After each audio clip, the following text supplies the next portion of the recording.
Alright, this should be better.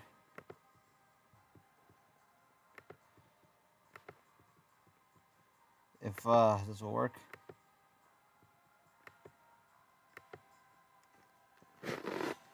Okay.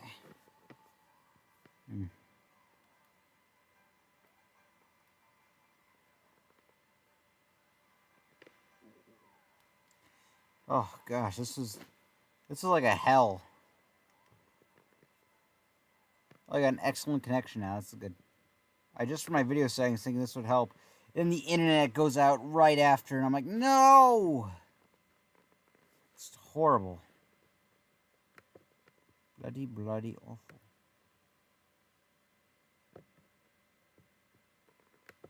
Oh. Oh. Oh, apparently it says my stream health has died compared to when I was running it earlier, so. That stinks, I guess. Ugh. Yeah, that stinks, I guess, but that's okay. We can't have the things we want anyways. Oh. I was actually listening to it while trying to get the set back up. I was listening with on my headphones to The Myths and Legends of King Arthur and the Knights of the Round Table by Rick Wakeman. I mentioned that album earlier in the subsequent re-recording. Whoever recorded that originally, great freaking job on you. Well, like whoever did the lead vocals originally, great job on you. You're terrific. You're just amazing. You are fantastic.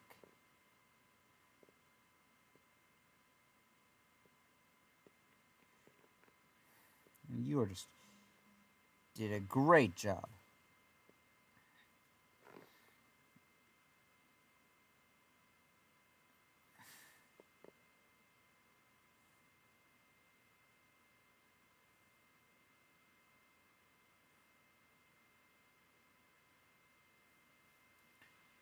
Though, from my understanding, he's not on the re-recorded version. So, one of my favorite bands is this band called Gamma Ray, and at all their concerts, they play this song called Gamma Ray. And no, it's not a Black Sabbath situation. We got Gamma Ray by Gamma Ray on the album Gamma Ray. It was on their album Sigh No More, I think. Let me go on my phone and make sure about that. Gamma Ray. Okay, my bad. It wasn't Sigh No More. It was on Insanity and Genius. Now, I don't remember a thing about the song. It's not their song. It's a cover of a song by a band called Holocaust, I think. Let me just make sure. Birth Control. Yeah. It was by a band called Birth Control. They did a cover of a song by Holocaust. I think it was called Heavy Metal Mania. Gamma Ray was written and done by Birth Control, and Gamma Ray just turned into their song. I don't remember anything about the Gamma Ray version of the song aside from the fact that the chorus is just Gamma Ray, Gamma Ray, Gamma Gamma Gamma Ray, Gamma Ray, Gamma Ray, Gamma Gamma Gamma Ray. Ugh. Okay, upon YouTube recommendation, I restarted the stream. Let's see if this is Okay, stream status good. We're good. Okay. Oh. The total abyss of the void. Total abyss of the void. Okay. So, before all hell broke loose, I had wanted to talk about something that had been bothering me. So, this is about the way women argue.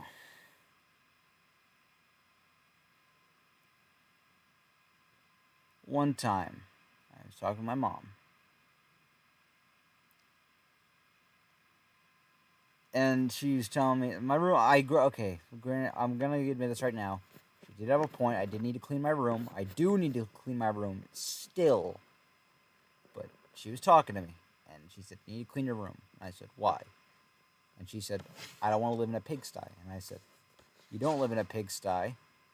My room is my room. You never go in there. And she said, yes, but what if you want curtains up there? What do you want to hang curtains up? And I go, how we get curtains? And I asked, how would we get curtains? And she says, I can buy some. And I go, yeah, but like wherever we have stuff in front of the window, it's like it'd be hard. Curtains would be a bit of an annoyance, really, unless you get unless you get like really high hanging ones, like this one we had that was scratched up by our cat. So I gotta get rid of that, sadly.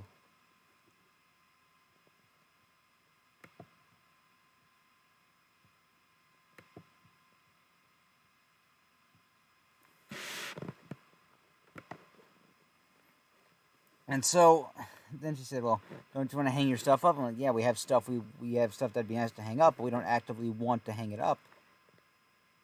And so she got mad and was she got mad and said she got mad. She said, well, you have to clean. Well, you're gonna have to pick it up. And I said, why? She says, you can't find anything in a room like that. And I said, well, I've found everything. There's a method to my madness. Everything is in a place where I know where it is, and I can find it without much trouble.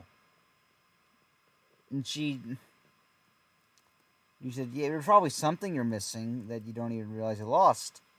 I said, if there is, I'll let you know.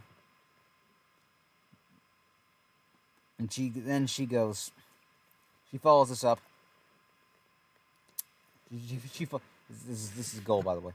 So she follows this up with.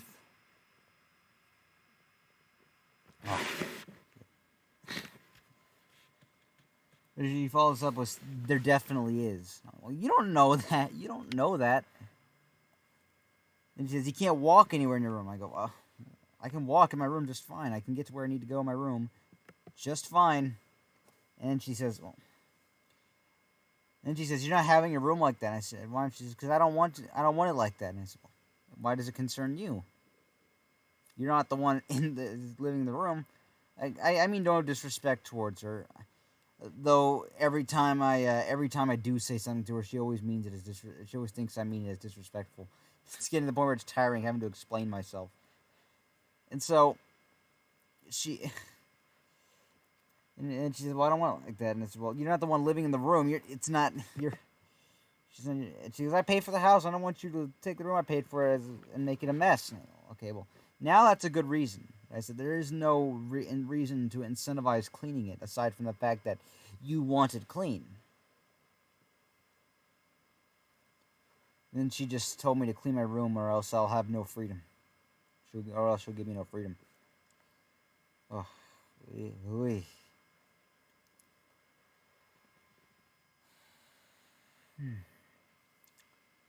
Another time, I was listening to so I was asked. I have a profile on Rate Your Music. And I was asked to. I was recommended this album. It was by Motley Crue. It was called. I'm trying to think what it was called. No, it was. What was the one between Theater of? What was the?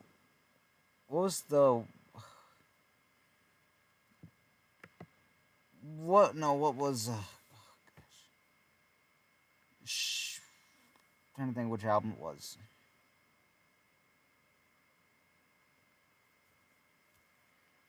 I want to say that it was Too Fast for Love. I don't remember which one because I've listened to all the Motley Crue albums from the 80s. And I listened to the one with John Corabi and the first one they did when they reunited. I've listened to all of them, actually. My bad, no. I have listened to all the Motley Crue albums. And like all those 80s albums run the same for me. I can't stand listening to Motley Crue. But, okay, let me look at how long is Shout at the Devil, which is... How long is... Shout at the Devil. Street album Motley Crue. I'm looking this up right now. Don't you worry, I'm looking this up. Top sign.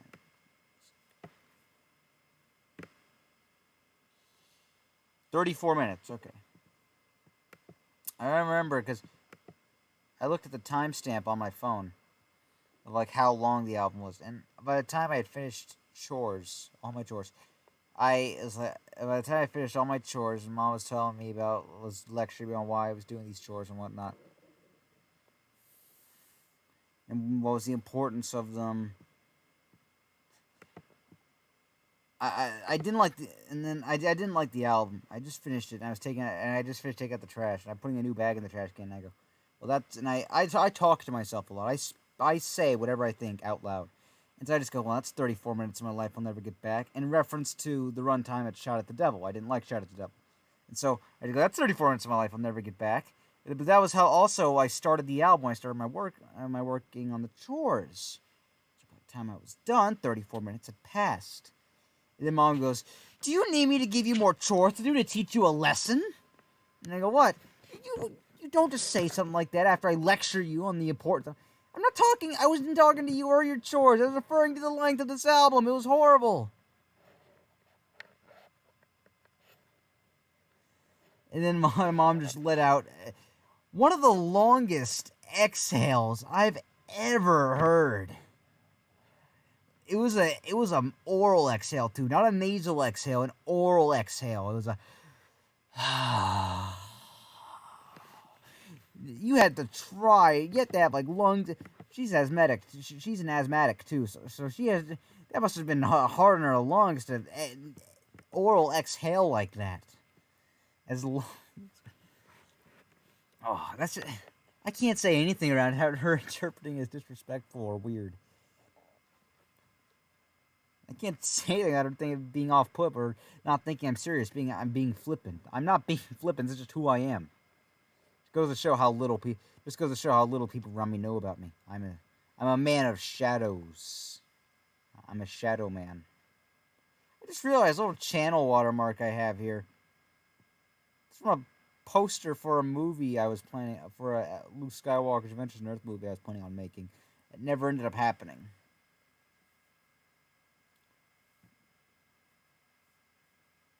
Oh, I need to update that. Maybe get a picture of of the 3D model of Charles Bronson I use in my show.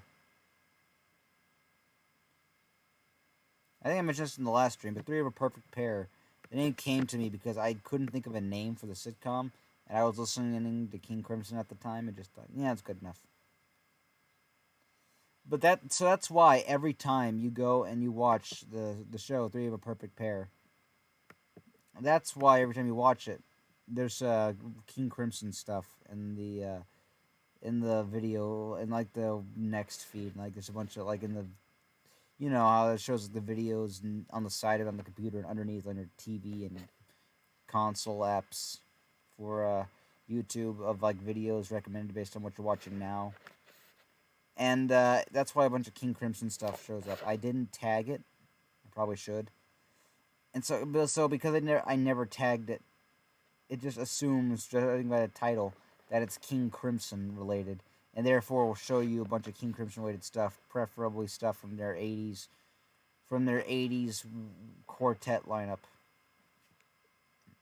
Like most commonly, Three of a Perfect Pair Live, which is like some live concert video they did back in the 80s. Three of a Perfect Pair is, in my opinion, probably the weakest of the three albums that quartet lineup put together. I mostly know King Crimson because the GOAT, John Wetton, sang on 3 of their albums. That was my introductory to the band, was this album called Larks, Tongues, and Aspic. The album was recorded by a 5-man lineup after the lineup with Bad Company bassist Boz Burrell kind of fell apart. John was asked to join the band much earlier, but he didn't want to join King Crimson because him and Robert Fripp King Crimson guitarist Robert Fripp went to school together. He said, hey,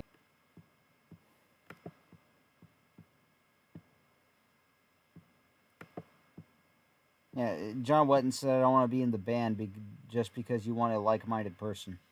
And so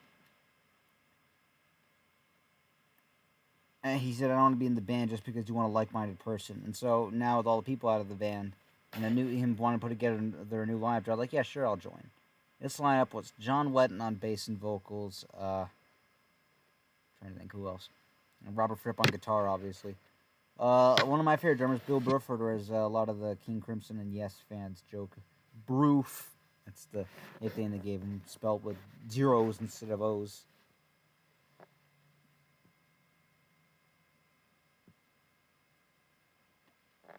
And Bill Bruford's probably my favorite drummer of all time, or at least one of.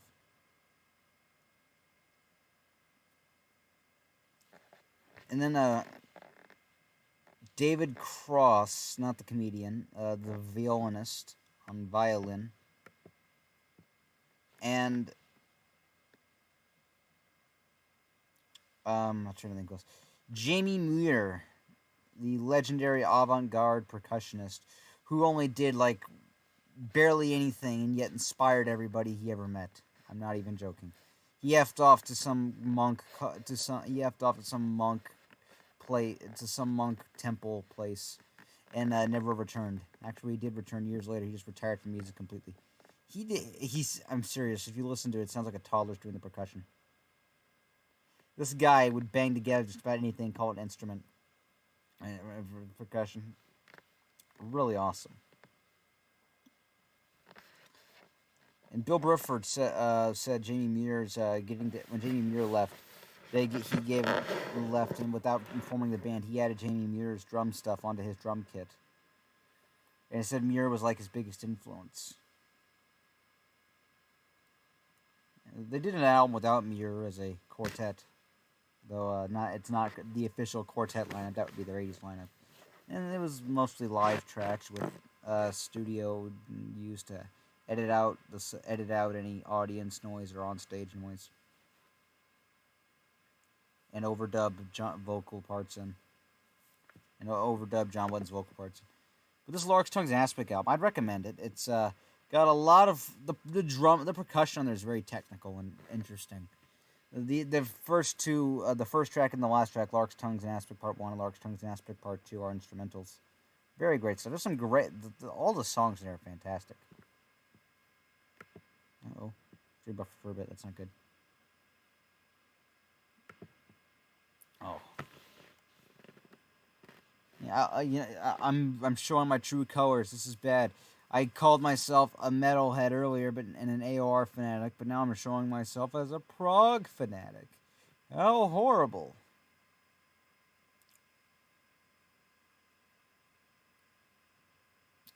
Well, this fixed version of the stream has been going for about 20 minutes. That's 20 minutes. My life will never get back. What's that? Do I need to do more live stream to show myself why live stream? Yeah, that'd be more punishment on any. That'd be more punishment on all of you who are still watching than it would be ever punishment on me. Welcome to your punishment. This is in hell. I bet in hell it's just going to be a 24/7. All the computers in hell are just going to be a 24/7 video stream of me trying to fix technical difficulties and internet outages, and you just having to watch the live stream helplessly with your eyes forced open through like metal prong things while you're watching, like in the Dio Last in Line music video.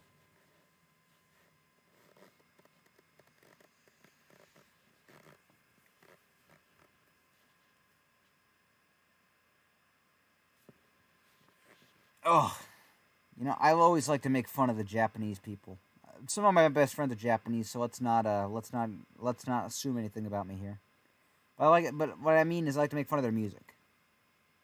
I know I did that for the longest time. I never liked listening to a lot of foreign music because I can't understand stuff that I don't. My problem isn't the music; it's the fact that I can't understand what the people are saying. I like knowing what I like listening to a song I can sing along to without having to sound like a total weeb. Because I'm not one. I don't watch tons of anime. I don't have anime posters. I don't buy the statue figurines of anime girls and bikinis and stuff. I don't do any of that. I casually watch a few anime series, and that's just it. Most of them are Gundam shows, anyways. So I always made fun of the J-pop crap, and every time I watch an anime, every time skip the intro. I almost always skip the intro, with the exception of Zeta Gundam. I thought the theme song there was kind of good. I almost always skip the intro because I just don't like Japanese music. Again, music is probably fine if I gave it a chance, but again, I like listening to a song where I can understand what the guy is saying. Therefore, I can get the message, emotional resonance, and everything out of it. And so, I was listening to, I was taking recommendations for Metal X. I really like this fast kind of, this really fast kind of metal music. And so I was recommending this band called Love Bites. They are an all-female thrash. They are an all-female power thrash band from Japan. Their sound I describe as a mix between Slayer, Dragon Force, and Loudness. Yeah, so that's seriously. There's this one lady there's two guitarists. One who does more flashy kind of solos. One who does more subdued solos. The latter of the two is just terrific. She's a sublime guitarist. Incredible guitarist. Hearing her solos on this new EP they did was great. And so I just thought, well, you know what? They're singing in English, so maybe I thought, maybe I'll check out other Japanese metal. So I checked out this Japanese metal band called Loudness. Some of their stuff's in Japanese, some of it's in English. I mean, they've recorded English versions of some of their songs and albums because they were the only Japanese metal band to go mainstream. I think they were actually the only major Japanese band in history to go mainstream in the U.S. Music video for the song "Let It Go," great song by the way, shows the band being teleported away after the song ends, and they end up on some planes, and they look up, see a big shadow, and I hear a roar and go, "It's Godzilla! Run!" And I kind of laughed. I chuckled pretty hard. So I thought Loudness was pretty good, even the stuff I could understand. I was like, you know what, maybe I'll look into another Japanese metal band, and I didn't. I listened to a band called Power Nude. I wasn't necessarily too huge on them, but I found their vocalist was in a huge Japanese metal band called Anthem. I listened to Anthem, and they rock. I got into Anthem, actually, because they did an album with Graham Bonnet. Oh, Graham Bonnet's a great vocalist. And Graham Bonnet was, he's terrific, by the way. And it was basically a greatest hits album, but with, it was a greatest hits album, but with a different guitarist than the guy who played on most of the original songs. And he does all new solos over the original ones. All original solos over the original ones, and all the songs are re-recorded, and Graham Bonnet sings them all translated into English. And so I thought, I'll check the classic output out, and because they do have one or two songs sung entirely in English, like "Bad Habits Die Hard," and I thought that was pretty good. And I listened to it, and I thought, you know what, this is actually really good, even if I can't understand what they're saying. I know the English lyrics to some of the best songs, like "Gypsy Ways." And so I can sing them the English lyrics to the Japanese version, or the English lyrics to the English version. Yeah? And if the Japanese really is a problem to you, they did do the re-recorded greatest hits package with the songs translated to English thing. Again, only without Graham Bonnet, with their second vocalist, Yukio Morikawa. He rejoined the band in 2015. 2019, they released their first album in America, Nucleists. All songs from 2000 to 2019. And it's all songs from 2001, 2019. That band's kind of his period. All translated in English and sung by Morikawa. He may sound a little weird because English isn't his native tongue, but he does great. He does a great job there, trust me. And there's one song from 92 on there called Venom Strike, very thrash kind of song. Anthem's great. Potentially become one of my new favorite bands, Oh. While we're on the subject of music.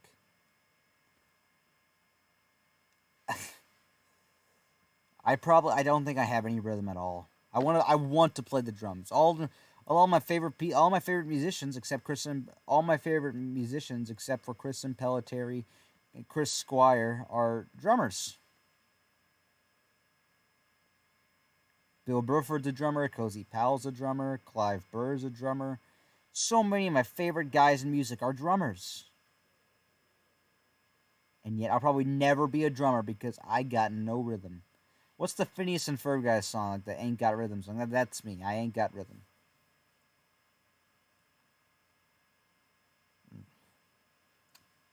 So I've been filled up with enough boring life stories of mine. So let me regale you all with the story of this boy. He was black. He's African American. He went up to me. I was just taking a walk to one of my friends' houses. Goes up to me and says, "Tip wants to beat you up." I said, and I was like, "What?" And he said, "Say who's Tip." And I said, "Why would Tip want to beat me up? I don't know a guy named Tip, and even if I did, I would have treated him very nicely because he seems like the kind of guy who might beat me up one day if I'm not." And he says, "Just say who's Tip." And I was like, "Yeah, who's Tip?" And he goes, "Tippy, yo, dick." And I'm just like, "What?" I didn't know what was going on at first. The guy sweeped my ankles, and he ran away. This was about 5 years ago. He sweeped my ankles and ran away. Like, he didn't laugh. That's what I imagined his laugh sounded like if he would have laughed. And it's not like, why is the world... The Joker, and now looking back, I'm like, the Joker was right. All I want to do in life is make friends. And everyone is so freaking mean. Everyone is so nasty. Why are we so nasty to each other? We're all so mean. I want to know why. Hello, God, are you there? It's Eric. Hello, God, are you there? It's Eric. He wants to know why you made a race of buttholes. People who act like total D's. Oh.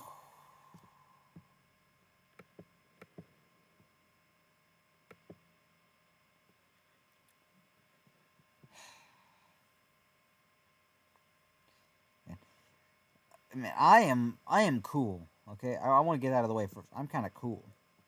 But I don't know how to handle bullies. You plop a bully in front of me, I don't know how to handle. Maybe it's because I'm homeschooled. During that Chris Rock thing, he did a thing where he's saying, like, we don't take care of bullies in our school. And he's like, I took my kids out of that school immediately. You need bullies to teach you how to stand up to people. And then that segues into a crappy joke about Donald Trump.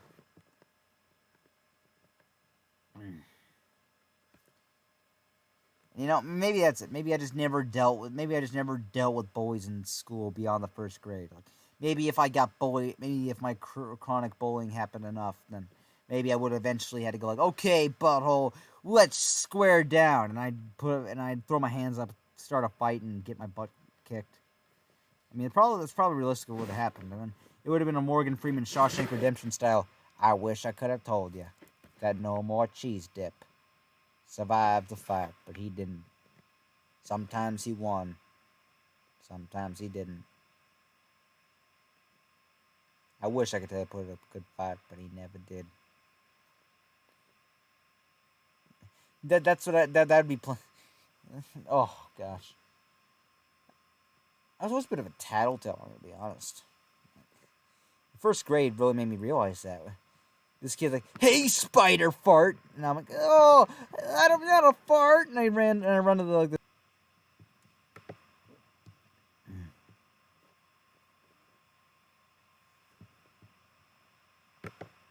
And so I'm just like, "It's him in the shirt," and she calls him over.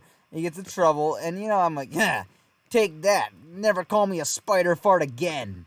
And then looking back, I feel bad going, that poor kid had to sit out and probably didn't even have any malice attached to when he called me that. He probably it was probably a joke, and I just took it way too hard. It's like that Genesis song, "Taking It All Too Hard." Yeah, I was taking it all too hard. My teacher was out to get me, by the way, in first grade. She thought I was a real bad egg. But no, I'm not a bad egg. Or at least I didn't think so. I would always just be myself, and apparently I wasn't allowed. "No individualism in my classroom." Yeah. So, oh,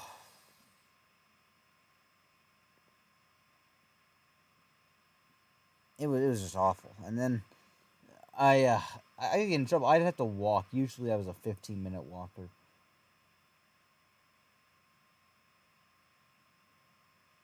You were either back in my first grade years. You were either a 5-minute walker, a 10-minute walker, a 15-minute walker, or a 20-minute walker, or you were squeaky clean. I was that 20-minute walker. I was the guy who walked so much his shoes would come untied, and because to this day I still do not know how to tie a bow or a knot. Oh God, please help me learn how to tie one of those one of these days. And so, because of that, I always just trip over my shoes. I'd come home with knees ruined from how often I'd trip over my own dang shoelaces. All because I don't know how to tie my shoes. I never did. And so I trip half the time. Throughout like the last 10 minutes of those 20 minutes I would be walking.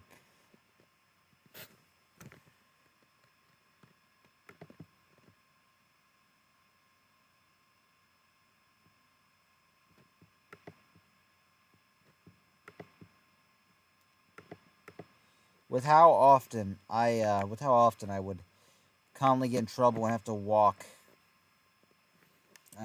around, it made me feel kind of. It was demoralizing, if I'm going to be honest. This is kind of. I know a lot of people like to say public school deprives kids of social interaction and skills they might need in the future. But for someone who had like a lot of disabilities, like I did, it was kind of like a lot of neurological mental problems, like I did, it was demoralizing to me to have to go through all that. Just so demoralizing.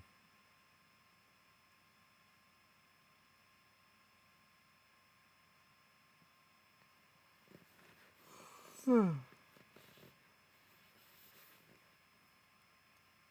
have, imagine just being yourself and then, don't worry. In the Illuminati New World Order, it'll be just like that. So, don't worry. When the Illuminati New World Order comes, I'll tell you all what it's like to have to be punished for just being individual.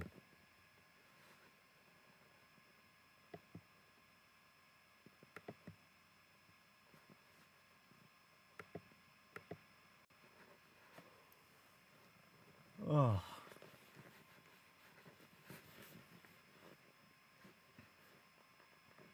Now, my brother seems to both my brothers, who I believe both went to the same elementary school I did, both try to tell me, "Oh, you just had a bad experience. You just had a bad teacher. You just had a bad teacher. You just had a bad classmate." I'm like, I legitimately just wanted to be friends with people. That's all I wanted.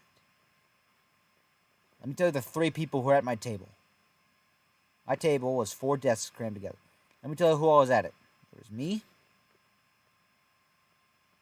a douchebag named Matt, and a guy named Corey,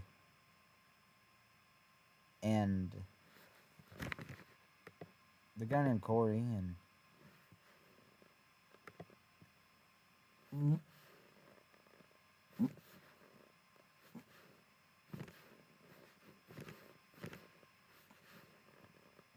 this black African American girl. I don't remember her name. No, but her and I hardly ever talked. We got along okay. But Matt was like, Matt was in a. Corey wasn't against me. He was just following along whatever Matt was doing, which usually was against me. And then there was this douche canoe who was my arch enemy for years, even after it's been years that I haven't seen him since the first grade. So I assume he went on to go die in a ditch somewhere. After. I assume he went to go like die in a ditch somewhere out of and just curl up into a ball and die of guilt for all the torture he put me through and the fear of going inside of a public school he put me through. But that I have gotten as a long term effect of and damage of the torture he put me through in first grade. Like oh God, like for example, Well, I wasn't even playing with this. There was this leapfrog game, and I wanted to help clean up to try and. I wanted to try and get on my teacher's good side that day. I remember that. Because my mom, I told my mom my teacher was, well, I didn't tell my mom my teacher was bullying me. I told her my teacher doesn't like me. And she said, well, why don't you try getting on her good side? Why don't you make her happy? And I'm like, okay, I will. And so I started cleaning up other games he were playing. So I'm picking up this leapfrog game. I wasn't seen playing it the whole time, this leapfrog game. I'm picking it up. I have the whole thing in the bag. I'm picking up the last piece, a few pieces of the thing. And Eric Thompson runs up, dumps it out, and then dumps out the concurrent games next to me. And he does it in a lightning fast speed. He's lightning quick he's a lightning quick dude when he does this. And then he runs back and goes, oh, look what Eric McCry did. Okay, no, I'm making him sound douchey then. The actual tone of voice, I remember this clear as day. This memory. I'll be on an old man on my deathbed bringing this up and thinking about it. His actual tone of voice was, oh, look what Eric McCry did. It was a voice like, yeah, it was a voice that combined the attitude of, that combined like, oh, look what he did, he's in trouble, and the look of like, yeah, I did that.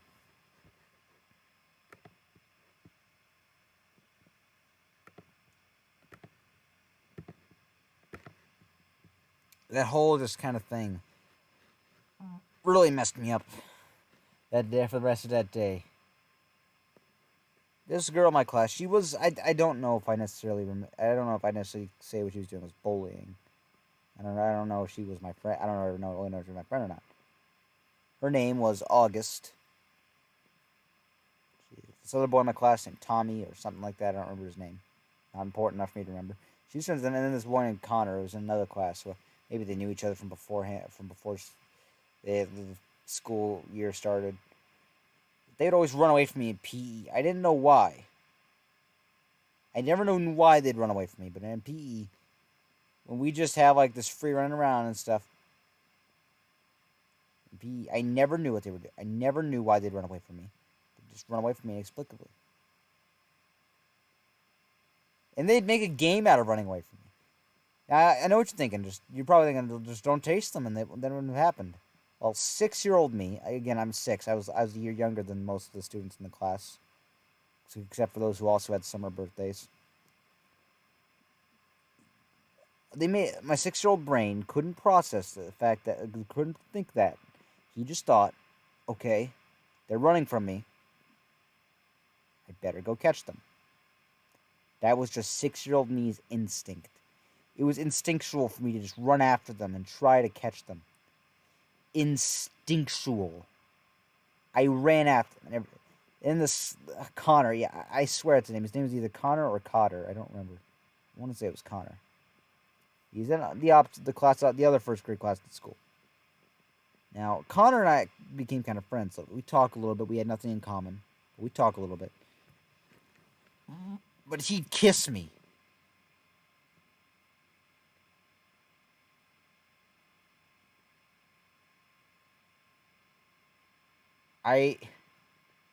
It baffles me why I went along. If I'd kiss him too.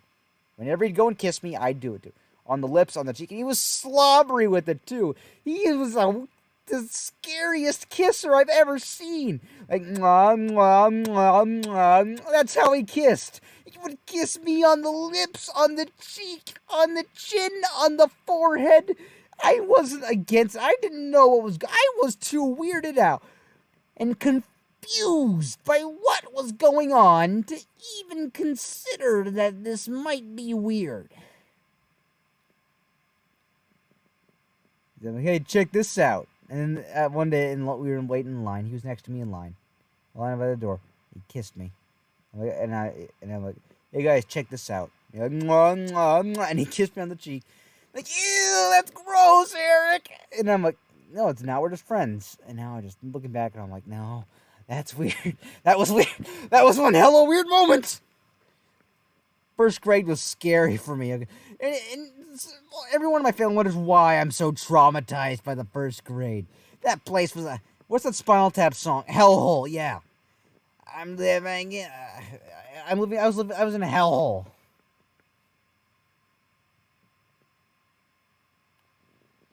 ugh, just a hellhole.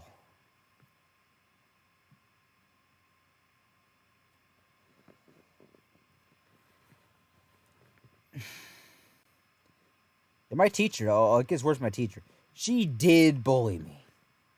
I never knew it till I was older. My mom outright told me about it. Now they were doing the school was doing this thing where the school was doing this thing.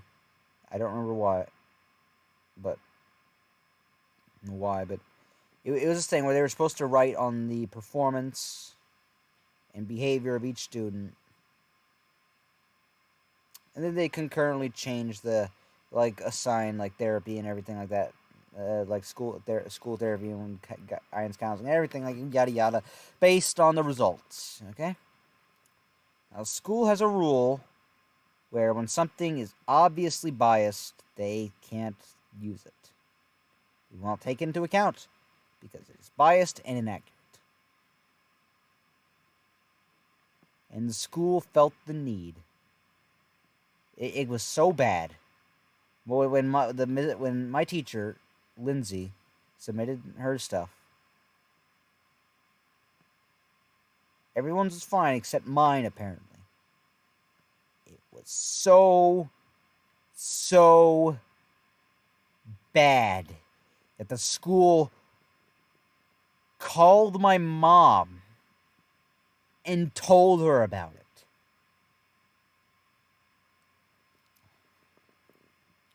And it revealed that my teacher had an insane bias against me.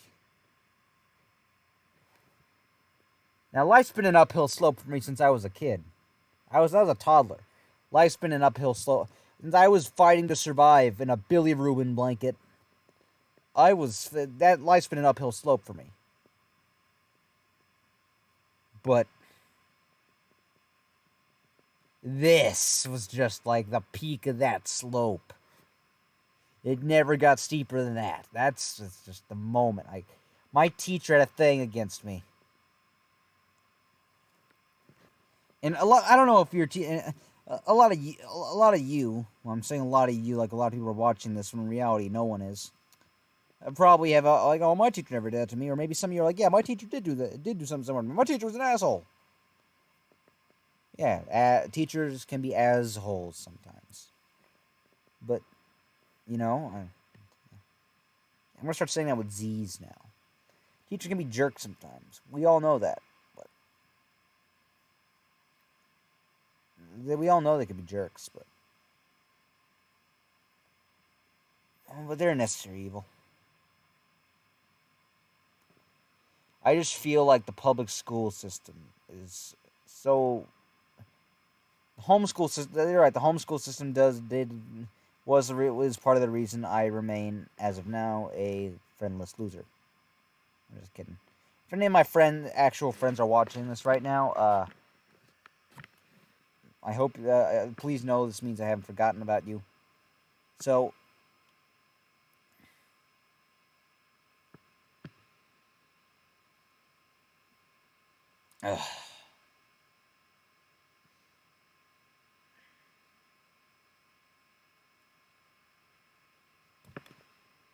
this does deprive the kids of the proper social interaction. Being someone who's been homeschooled for 10 years now, I can vouch for that. It does indeed deprive kids of social interaction that might be very important in their social development.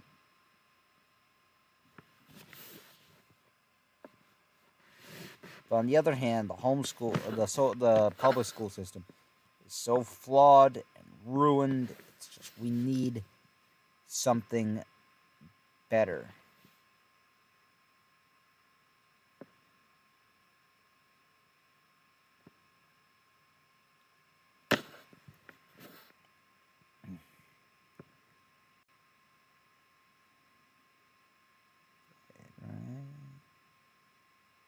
Perfect.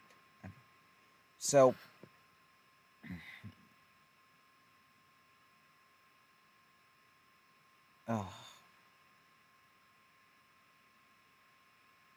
talking about this unearthed a lot here. Ooh. This is a lot to take in. Just like this is just a lot to take in. Just like the world in Breath of the Wild, and you explore it for the first time.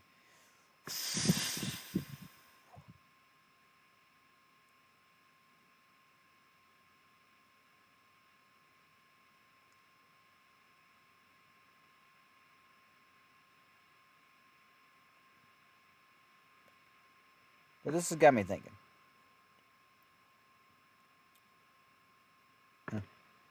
Maybe I'm not revolutionary enough for this sort of thing.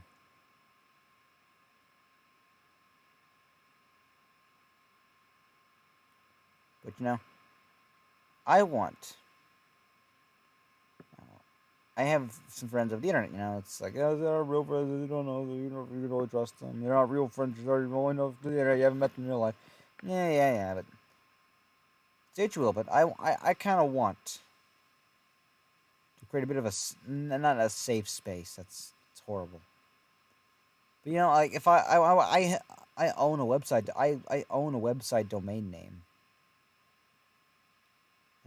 I said that I want to make a website where I live stream stuff myself, like ditch YouTube and make a website and make my own independent website where I live stream and where I live stream video footage, video content, and upload pre-recorded content for people to watch. Now, no one may go to the site ever, but it'd be nice to have the site. Do at least just have the site. I want my website to. I want my website to be kind of just. I want any live streams to do on the website if this idea does come to fruition, to be kind of a place where where it's judgment free. I want it to just be a kind of place where it's like everyone where it's like I'm doing something and all my viewers can just relax. They can just sit back and watch with a guy who's probably more unfortunate than them, or maybe less unfortunate. And just be happy, just enjoy themselves, sit back, relax. In life, you got to be happy with what you have to be happy with.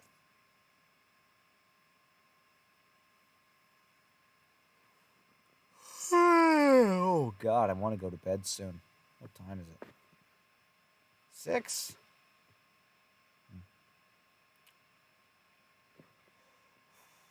I'll keep this going for a bit.